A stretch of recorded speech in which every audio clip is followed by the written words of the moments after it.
The object shown is in equilibrium. We want to find the magnitude of the frictional force.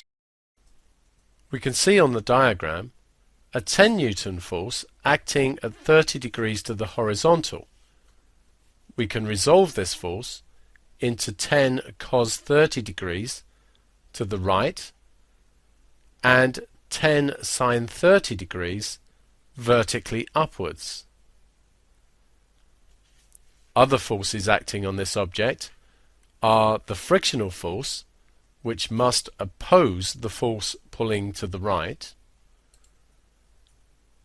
the weight of the object, and the normal reaction force, R. Since this object is in equilibrium, the forces must balance.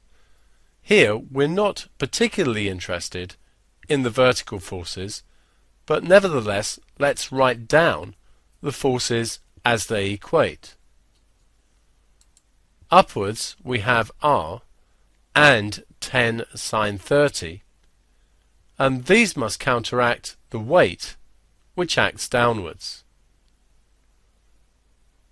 Horizontally we have the friction pulling to the left, which opposes 10 cos 30 to the right. So the friction must be equal to 10 cos 30. We can calculate this, and it gives us 8.66 newtons, correct to 3 significant figures.